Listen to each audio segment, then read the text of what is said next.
जम्मू कश्मीर में चुनाव की घोषणा के बाद सियासी पारा लगातार बढ़ता जा रहा है। नेशनल कॉन्फ्रेंस के नेता उमर अब्दुल्ला अभी से ही विक्टिम कार्ड खेलते दिखाई दे रहे हैं। कश्मीर के लोगों को बाबा के बुलडोजर का डर दिखा रहे हैं वो। और जबकि बीजेपी के भीतर टिकट बंटवारे को लेकर आज जमकर सियासी उठापटक भी देखने को मिली। कांग्रेस एनसी ने पूरे दिन मंथन करके आखिरकार सीटों का बंटवारा कर लिया है। कैसे कश्मीर में सियासत के दांव पेच चले जा रहे हैं, ये आपको हमारी स्पेशल रिपोर्ट बताएगी।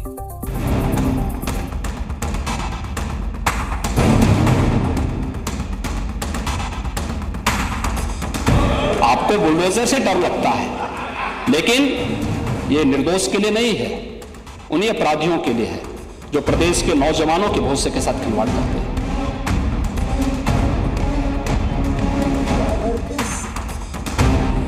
नेशनल कॉन्फ्रेंस के नेता उमर अब्दुल्ला क्यों बाबा के बुलडोजर का डर दिखा रहे हैं? क्यों मुसलमानों को ऐसे डरा रहे हैं कि अगर चुनाव के बाद उनकी हार हो गई तो कश्मीर में उत्तर प्रदेश की तरह बुलडोजर दौड़ दौड़ कर कार्रवाई करेगा? कांग्रेस से हाथ मिलाने के बाद नेशनल कॉन्फ्रेंस के उपाध्यक्ष अब चुनावी मोड में आ चुके हैं और कश्मीर की जनता को नया नया डर दिखा रहे हैं। बाकी मुल्क में देखिए ना लोगों का हाल, खासकर मुसलमानों का, किस तरह उन्हें बुलडोजर के जरिए, हुकूमत के कानूनों के जरिए, हुकूमत के ऑर्डरों के जरिए तंग किया जाता है। आपको बता दें कि देश ही नहीं दुनिया भर में बाबा का बुलडोजर यानी उत्तर प्रदेश के मुख्यमंत्री योगी आदित्यनाथ जिस तरह से सख्त कानून व्यवस्था बनाए रखते हैं मशहूर है। बाबा के बुलडोजर से अच्छे अपराधी काम जाते हैं। आपको बुलडोजर से डर लगता है, लेकिन ये निर्दोष के लिए नहीं है, उन्हीं अपराधियों के लिए है जो प्रदेश के नौजवानों के भविष्य के साथ खिलवाड़ करते हैं। वैसे उमर अब्दुल्ला कश्मीर के लोगों को ऐसे डरा रहे हैं जैसे वहां चुनाव के बाद उनकी सत्ता नहीं आई तो कुछ बड़ा हो जाएगा। अगर इस इम्तिहान में हम पीछे रह गए, जो हमने 5 साल में भुगता उससे कहीं गुना ज्यादा जम्मू कश्मीर को मुश्किल और मुश्किलात का सामना करना होगा। हालांकि कश्मीर की जनता चुनाव के बाद ऐसी सरकार चाहती है जो कानून व्यवस्था का 100% पालन करवाए।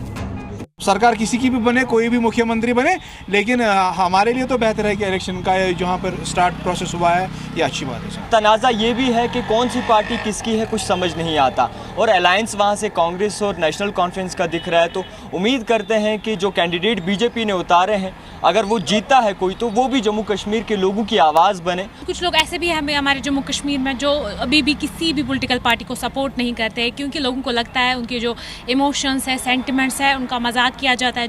इस बीच आज भी कांग्रेस और नेशनल कॉन्फ्रेंस के बीच सीट शेयरिंग को लेकर मंथन हुआ।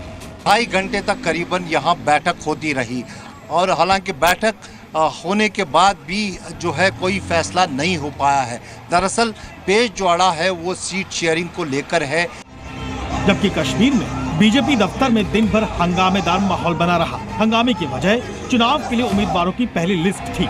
जिन्हें टिकट नहीं मिला उनके समर्थकों ने बीजेपी प्रदेश अध्यक्ष रविंद्र रैना को घेर लिया। हालात इस कदर बेकाबू हो गए कि पुलिस को यहाँ हालात संभालने आना पड़ा। अगर कहीं किसी कार्यकर्ता को कोई नाराजगी है, किसी कार्यकर्ता के मन में कोई प्रश्न है, कोई अगर कार्यकर्ता को कहीं कोई परेशानी है तो हर एक परेशानी का समाधान, हर समस्या का समाधान हम मिल बैठ के करेंगे।